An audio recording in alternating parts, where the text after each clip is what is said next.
Hai semua, jom borak sekejap dalam sesi kupasan kita hari ini pasal satu penemuan yang saya rasa confirm ramai mak ayah suka. Kita nak tengok macam mana nak ubah waktu belajar di rumah daripada satu tugasan yang berat jadi satu pengembaraan yang sangat menyerondokkan.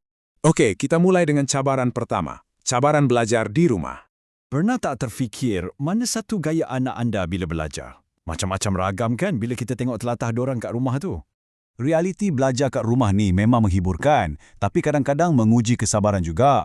Ada yang khusyuk betul macam tengah jawab peperiksaan penting. Tapi yang paling biasa kita jumpa, baru buka buku sekejap dah berbunyi, "Mama ada makanan tak?" Atau yang jenis belajar 5 minit je tapi main sampai 15 minit. Sabar je lah kan? Realiti inilah yang buatkan kita perlukan satu cara yang lebih interaktif. Sebab itulah wujudnya solusi ni. Belajar sambil bermain. Ini dia penyelesaiannya. Platform ceriabelajar.my. Cuba tengok visual laman web dia. Sangat ceria, penuh dengan watak comel macam Sparky si anak ni. Bukan je nampak seronok, tapi yang paling penting, kandungannya selari dengan silibus KSSR sekolah rendah untuk anak-anak umur 7 hingga 10 tahun. Seterusnya, jom kita terus ke dunia watak interaktif. Bila kita guna watak interaktif, anak-anak terbukti akan lebih mudah dan cepat faham. Contohnya siri projek notebook Zara dan Budi, serta misi keusahawanan dorang ni. Bukan je mengajar subjek sekolah tau, tapi siap selitkan nilai murni dan etika harian yang baik. Secara tak langsung, ia dapat galakkan mak ayah luangkan masa berkualiti, baca sama-sama dengan anak. Sekarang kita masuk ke bahagian uji minda dengan kuis pintar. Paparan dia pun sangat kemas.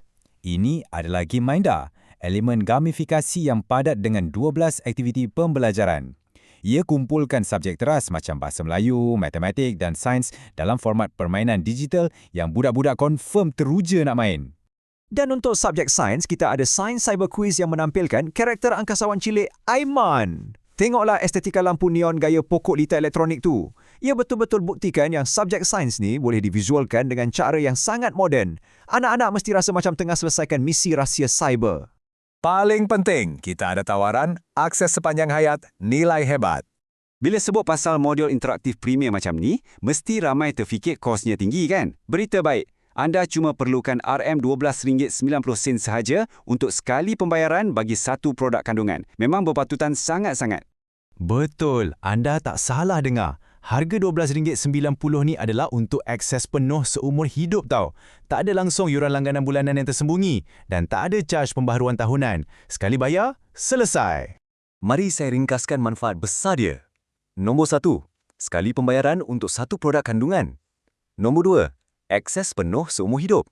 Dan nombor 3, ini yang paling best. Satu lesen unik ni membolehkan akses kepada 2 peranti secara serentak. Bayangkan, kalau anda ada 2 orang anak, diorang boleh log masuk pada tablet masing-masing pada waktu yang sama. Memang ngam sangat untuk adik-beradik. Sebab itulah kempen Ceria Belajar ni bawa mesej, ubah pembelajaran anak menjadi ceria, interaktif, menyeluruh, teruja. Kita cuma nak lahirkan anak yang sentiasa cemerlang, seronok dan sentiasa teruja nak menimba ilmu baru. Jadi, persoalannya sekarang, dah bersedia nak tukar suasana stres jadi best di rumah anda? Tunggu apa lagi? Langkah bijak sekarang adalah melayari ceriabelajar.my untuk dapatkan akses eksklusif ini hari ini juga. Terima kasih sudi luangkan masa bersama saya. Semoga sesi belajar kat rumah lepas ni lebih ceria dan bermanfaat.